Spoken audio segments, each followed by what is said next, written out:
Today's game sees us remember the Munich air disaster. It was the 60th anniversary of that fatal tragedy. 23 people lost their lives in 1958, including 8 players and 3 members of staff. Today, we'll remember all those victims, and we will have a minute silence, which will begin and end on the referee's whistle.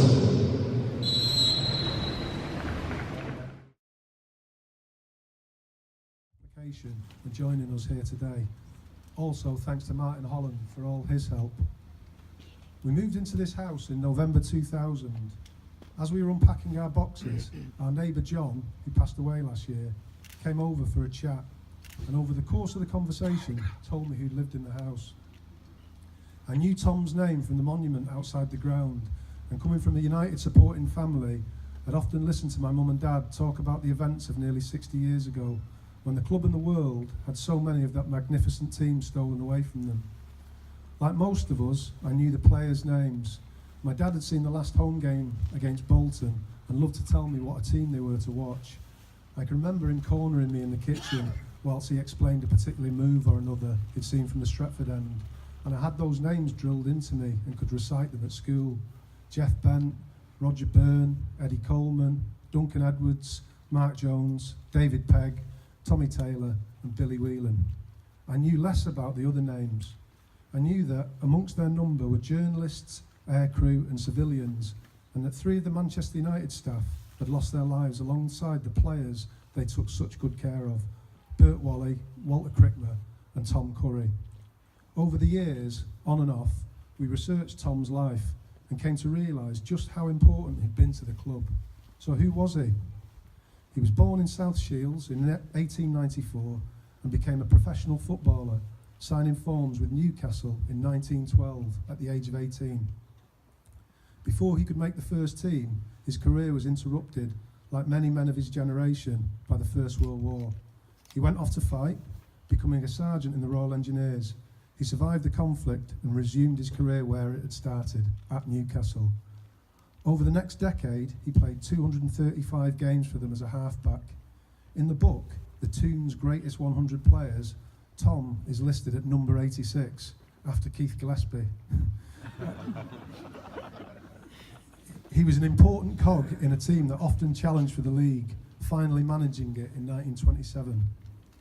His last appearance was in September 1928, when Newcastle took a 5-0 thumping at the hands of a promising young outfit called Manchester United.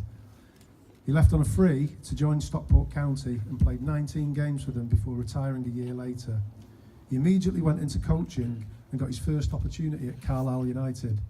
He carved a real reputation for himself there and remained for 4 years.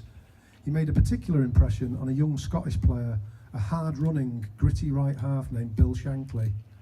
On one occasion, according to Shankly's autobiography, he'd lost a lot of money playing cards, a total of £60, a huge sum in 1932. To tide him over whilst he was penniless, he received a sub from Tom, who warned him about giving future donations to the old pros. After World War II, while Shankly was at Preston North End, he never forgot his old coach and friend. Eggs were considered a luxury in those early post-war years. Shankly lived near a farm, and every time they travelled to Old Trafford to play, Bill brought a dozen eggs for Tom as a present. In 1934, Scott Duncan came calling and took Tom to United, where he'd remained for the rest of his life. He spent the next 10 years establishing himself as an absolutely essential part of the working of the club. He was always considered a great friend to the younger players, many of them a long way from home. By the time Matt Busby and Jimmy Murphy arrived, Tom, who was known as Tosher to those that knew him well, knew the club inside out, and they recognised how lucky they were to have such a long-serving and consummate professional handed to them on a plate. Over the next decade, he was a familiar face in all the changing lineups at United. You can see him in all the photos, sometimes in a suit and sometimes in his familiar white coat. You can see him stood proudly next to the lads of the Crompton and Carey team who won the 1948 FA Cup, and the next generation who took the championship in 56 and 57 with an average age of 22. When Peter McParland flattened Ray Wood and broke his cheekbone in the 1957 FA Cup final, if you watch the Pathé News footage, Tom's the one running onto the pitch to try and fix him up, to keep him there in those pre-substitute days. He was adored by all who knew him and absolutely lived and breathed the club. Jackie Blanchflower, himself terribly injured in the crash, said of him, he was an uncanny genius who treated each one of us as his own son. Matt Busby said of him, Tom Curry was so fond of Old Trafford that he used to bring his open razor to the ground so that he would not waste time shaving at home. If the team played badly, he would leave the razor on the dressing room table and say, help yourself, lads. We had a lot of contact with Nana during our childhood. We have so many fond memories of staying here at Bedford Road, having sleepovers, parties and holidays in South Shields, visiting family with her. And what a lovely lady she was. She too was much loved among the players and staff of United. Along with Grandad, her faith was very important to her, and they were very active members of Gorse Hill Methodist Church. On her deterioration of health and mobility, she came to live with Betty and our family. The management and players of United kept in contact and visited Nana and our family throughout the years following the disaster. Sir Matt would often be found in our lounge on a return from school, visiting Nana, bringing her the biggest box of chocolates that you've ever seen. Nana sadly passed away in 1982. Within the Trafford Borough area, there are 2 blue plaques, one for Duncan Edwards and one for Tommy Taylor. Now, whilst Grandad wasn't known for his goal scoring, he now has the honour of completing the hat-trick blue plaques for Manchester United. We will finish this brief history for Grandad and our family with special thanks to Charlie, Alison and Trafford Borough Council for organising this plaque commemoration to a kindly loving gentleman who will always sit as one of the legends in the history of this great club and our family for generations to come.